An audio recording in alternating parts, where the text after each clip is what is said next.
Army presents The Big Picture, an official report produced for the armed forces and the American people.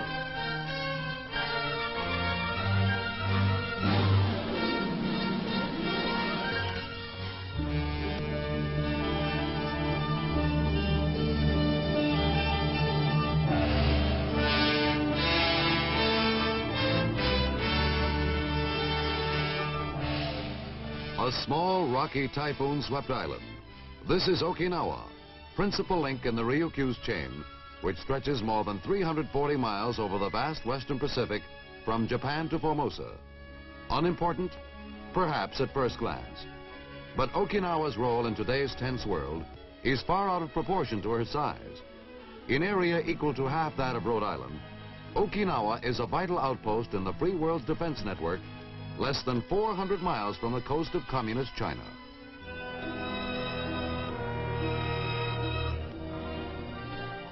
But Okinawa has not always played the important world role it plays today. For many centuries it slept, an island off the beaten track of world affairs. Feudal lords ruled over scattered straw hut villages, where life centered around two things, rice and religion. Ancestor worship was the dominant faith. Here, peaceful peasants lived and worked. And children played, with little brother or sister a perennial passenger. It was a contented culture that looked backward rather than forward for its inspiration. As such, it changed little over the centuries. Agriculture was the most important occupation. The ungenerous earth was worked by hand with ancient tools. Crops were sown by hand and harvested by hand. It was a rough, simple life. But when the crops were good and the harvest plentiful, the people were content. They lived in peace and primitive prosperity.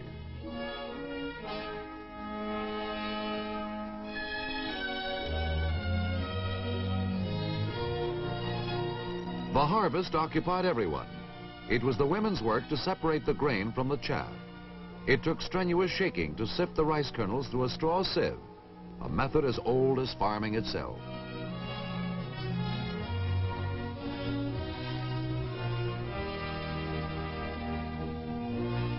The United States first became acquainted with Okinawa when Matthew Perry landed his Asiatic expedition here in 1853. Some of his men are buried here.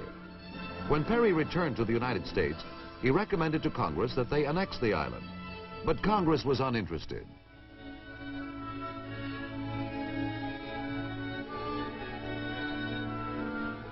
It was not until 1871 that anyone expressed further interest in the primitive little island.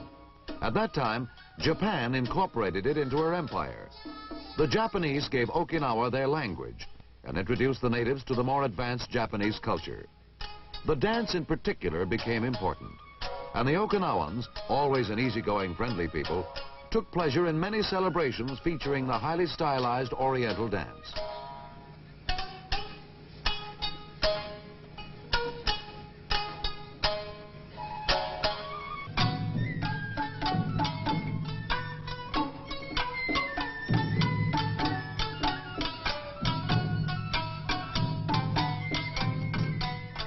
However, the Japanese looked upon the island primarily as a source of agricultural supply. And so life in Okinawa changed very little over the years until the outbreak of World War II.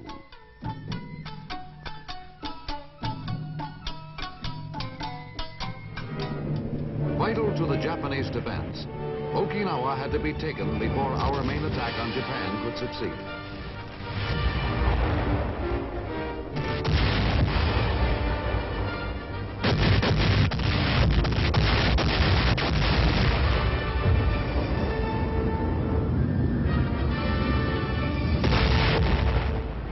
After the most tremendous naval and air pounding of the Pacific War, American troops landed on Okinawa.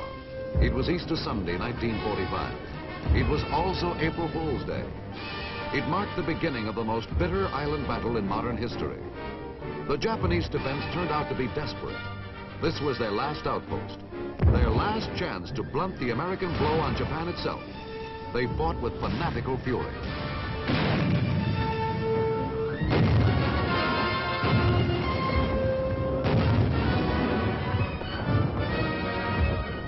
And the island gave its rugged support. Deep caves, jagged ridges, and steep cliffs all aided the enemy. It was a slow, difficult, dangerous process. An individual operation against each and every Japanese soldier. It was a tough way to fight on a tough little island. Okinawa earned the name The Rock.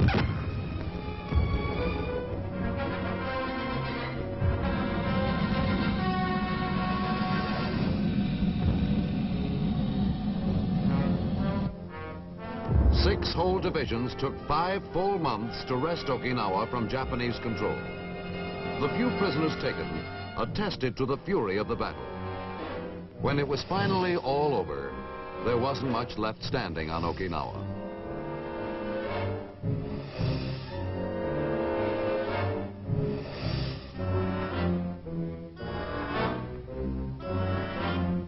Naha, the capital, was a shambles.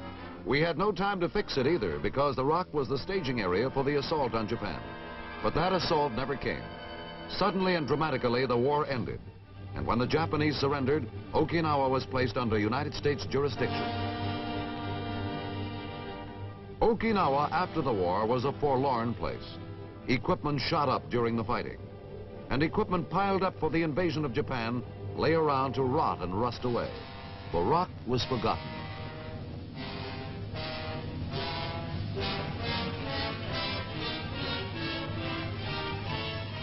The few troops that remained lived in temporary quarters. Their primary concern was a never-ending battle with the elements. First, it was dust. So much dust, it darkened the sky. Then there were the typhoons. Sweeping in off the ocean, they lashed the little island with their fury, leaving behind a path of wrecked buildings and equipment.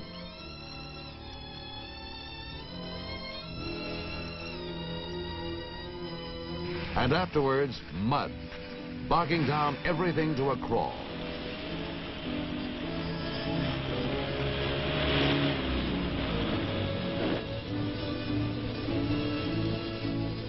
Then, in 1949, the Chinese mainland fell to the communists, and suddenly, almost overnight, the situation changed. In 1950, South Korea was invaded. Okinawa once again became strategically important. Equipment was rushed in. New facilities had to be built. New runways, new roads, and new buildings. We had to make Okinawa strong.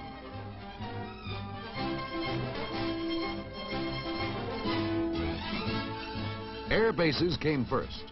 We needed longer runways to accommodate bigger, faster bombers. Guided by Army engineers, Okinawans pitched in with a will.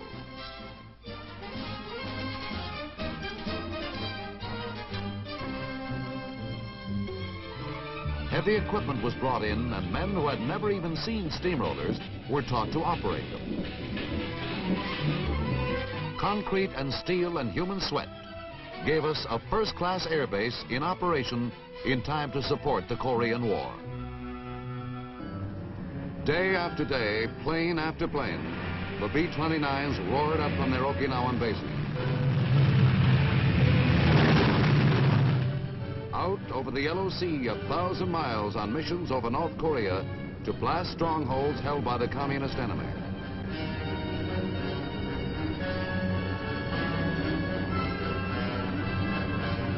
The bombers fought their war from that important little island, Okinawa.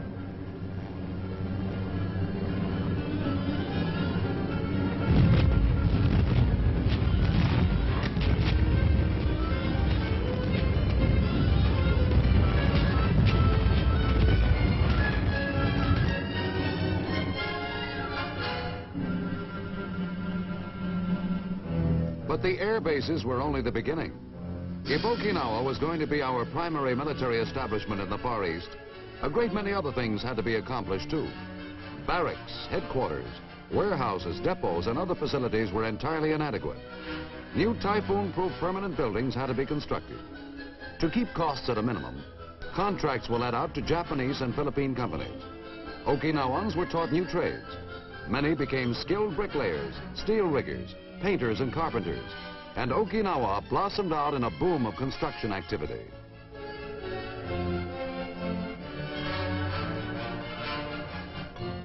Along with the purely military construction went the development of dependence housing. Attractive suburban areas were laid out and trim modern homes constructed. Now American kids play happily among the smart new homes of the servicemen's families. If a soldier's wife runs short of soap or breakfast cereal, there are modern American-style supermarkets with complete stocks of the same merchandise she might expect to find back home.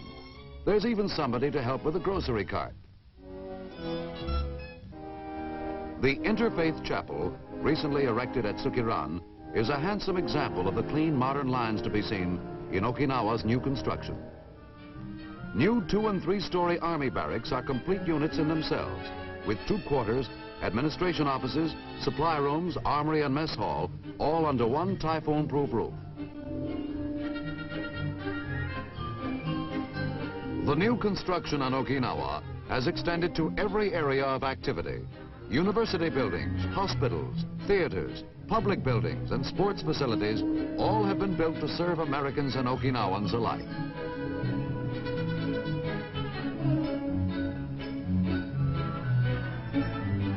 Striking is the architecture of this island, and the beautiful RICOM headquarters building is perhaps the crowning achievement. A credit to Okinawans and Americans, it is a blend of the best in modern design and functional styling. This is a building worthy of any great city anywhere.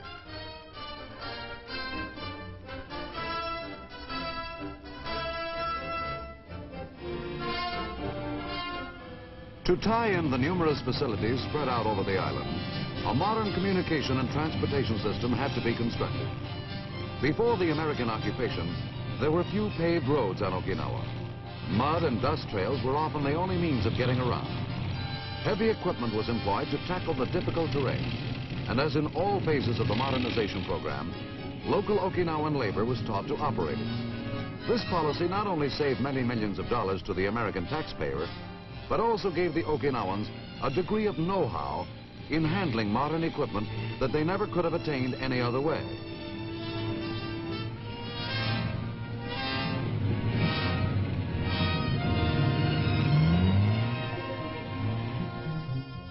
And so together we built a modern highway system. Crisscrossing the island, it serves every important military installation as well as numerous native cities and villages. All the construction on the island so far has amounted to about as big a job as building a city the size of Indianapolis from scratch, all in a few years' time.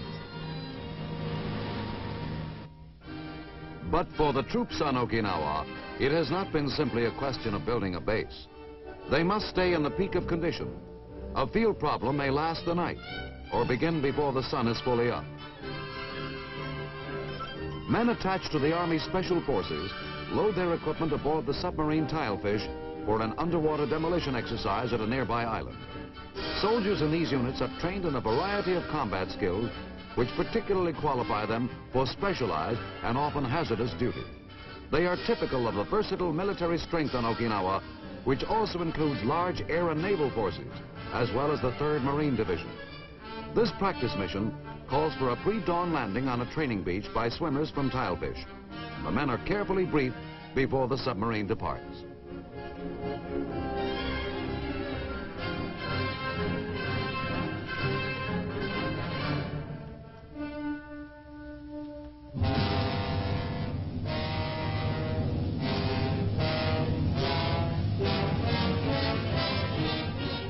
Tilefish approaches the target area at full speed as the swimmers prepare to leave on their mission.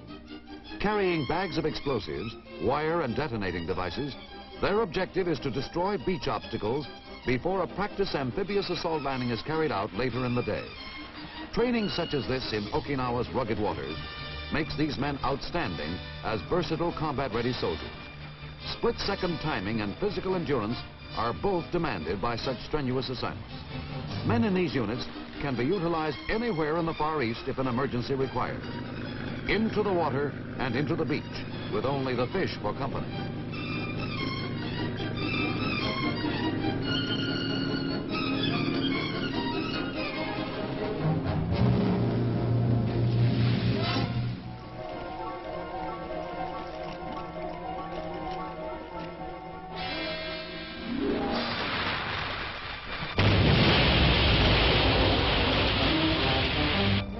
mission accomplished, and the men swim into the sea again, where they are picked up by high-speed craft a few hundred yards off the beach. In combat, these men would help to clear the beaches of barriers which would normally impede infantry and vehicles making an amphibious landing.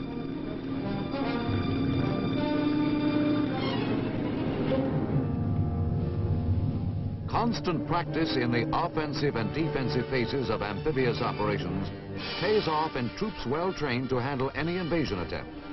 Remembering the tremendous cost of taking the island from the Japanese, we want to make it impractical for any aggressor to attempt attack. To exploit Okinawa's strategic location, major commands were moved here a few years ago from Japan. This has created a fluid force poised to move anywhere at a moment's notice. The defense of the island, then, is a primary concern. Tactical training never stops.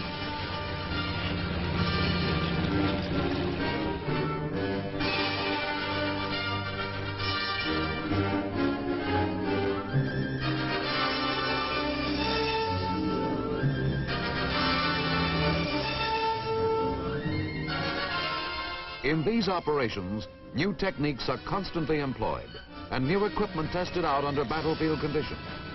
These assault vehicles offer protection to troops as they disembark.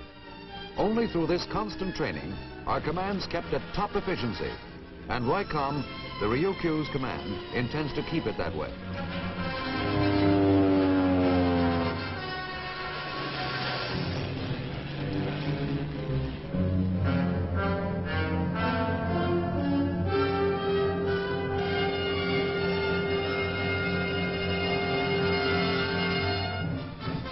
But what about the troops that are arriving on Okinawa today?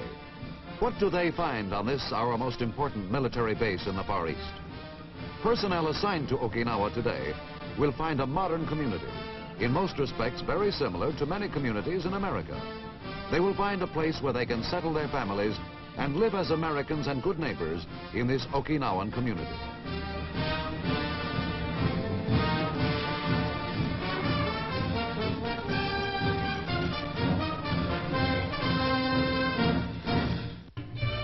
There is industry and commerce on the island now. Many small plants and factories manufacture products which have become important to the Okinawan economy. The ancient art of the glass blower is one of the many individual skills applied by the industrious Ryukyuan.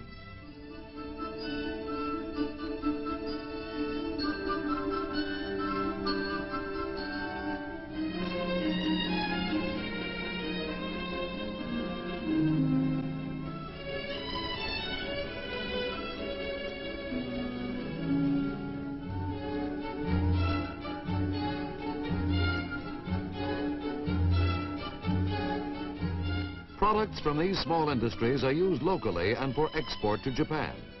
Many lovely shapes and designs, both decorative and functional, emerge from the production line in this tiny factory. Restaurants like the famous Tea House of the August Moon are a booming business. The movies have become popular with both American and Japanese products shown. Today there is a native press, and outside the news building, Okinawans keep up with the latest world events. Democratic ideas have found hospitable soil in Okinawa, and citizens now elect their own legislature as well as most local officials. Here, Mr. Jugo Toma is installed in Okinawa's highest office, that of Chief Executive, while high-ranking Okinawans and Americans look on. There is a blending of the new and the old here, of the East and the West. Some sections of the island are reminiscent of any Oriental community with crowded streets and bustling commercial activity.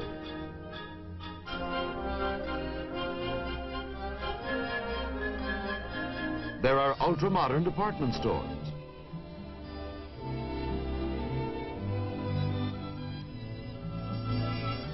And here, halfway around the world from home, can be found all the products necessary to satisfy the wants of the American family.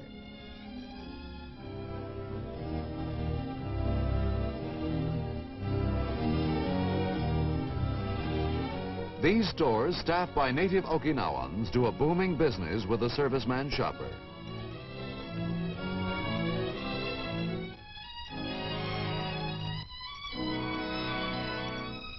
On Okinawa, there are many enlisted men's and officers' clubs.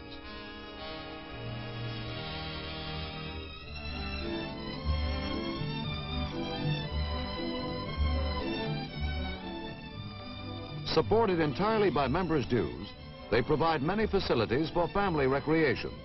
The swimming pool is always popular.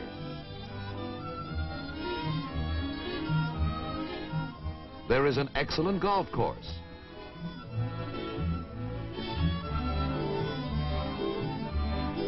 Volleyball courts. And tennis. Here, too, can be found the extended pleasures of a summer vacation. Okinawa abounds in lovely beaches, and on this semi-tropic island, the swimming is good from March to November. Everybody takes advantage of the water.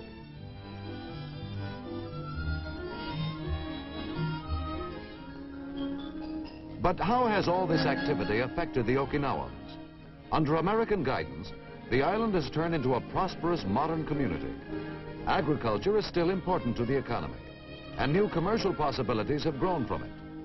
Over the centuries, rice straw served as material for making many articles useful to the native population. Today, these same articles have found a new popularity among Americans. A flourishing industry has developed in their manufacture and exportation. In all this, the Okinawans have learned much of Western man. They have learned new skills, discovered a higher standard of living, and enjoyed new forms of recreation. But Okinawa and its friendly people are strong on tradition, and despite the many aspects of modern life, much remains of the past. The family is still the most important unit in Okinawan society, and ancestor worship is still the dominant religion. Here, a modern family worships at the tomb of its predecessors. Here, past glories are perhaps remembered, venerable personages honored, gifts given, and prayers respectfully offered for the well-being of past and present generations.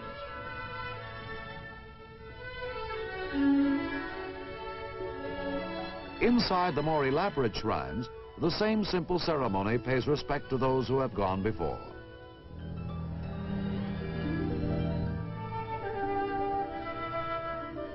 Since the American occupation of the island, the education of young Okinawans has been a project of primary importance. Consequently, more and better schools, including a university, have been constructed. When moving day arrives, the kids pitch in with a will. They are proud of their new school. Perhaps they do not realize it yet, but it will give them new opportunities. From these children will come the leaders of tomorrow, for democratic government is already a reality on Okinawa.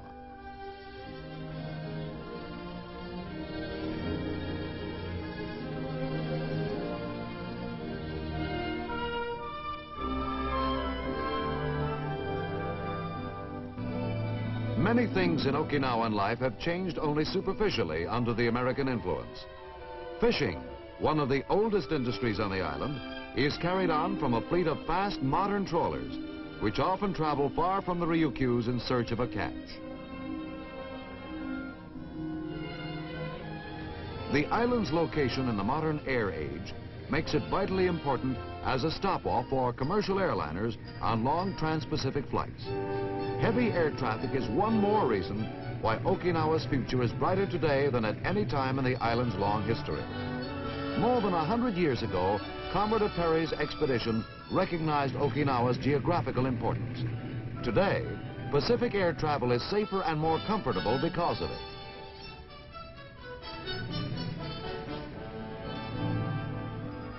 And so Okinawa is a land of contrast. Leading a modern life with hope in the future, her people still find time for the traditional pleasures and celebrations. Every year, the fishermen hold a rowing race where the skills of individual crews are pitted against each other. Crowds line the waterfront to cheer their favorites. But whoever wins, the outcome is always a wet one for the victors' rooters as they dash into the water to congratulate the winning boat, banners waving.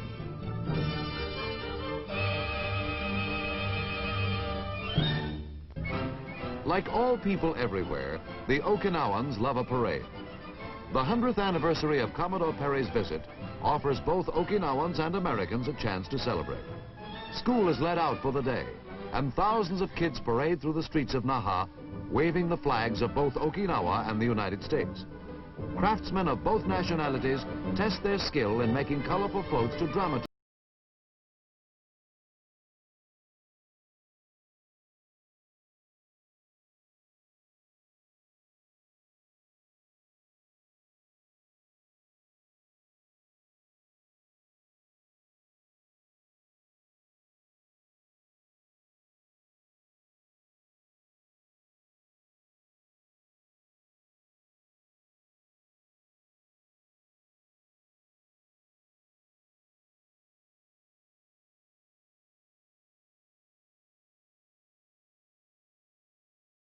A 100 years after Perry's visit, Okinawa's strategic location, duly noted by the Commodore, today makes the island one of our most important military assets in the Far East.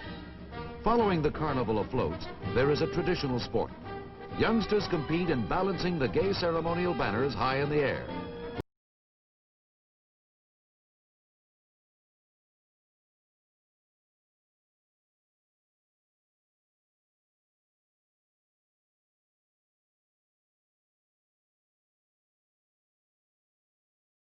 Turn to celebrate. And in a similar way, the Army puts on its traditional show, the military parade. Its precision is a contrast to the carefree Okinawan spectacle, and also a reminder of Far Eastern tensions. For in this area of the world, where totalitarian aggression is a constant threat, islands of freedom like Okinawa must be kept inviolate. Under our guidance, Okinawa has progressed markedly and gained much. But no matter how much we do for the island and its friendly people, we will have received much more in return. For as President Eisenhower has stated, Okinawa Island is now regarded as a major defense bastion in the Far East, officially known to the public as America's keystone of the Pacific.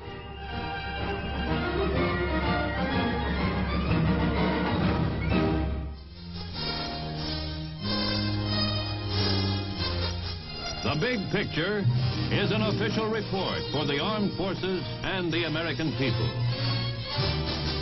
Produced by the Army Pictorial Center.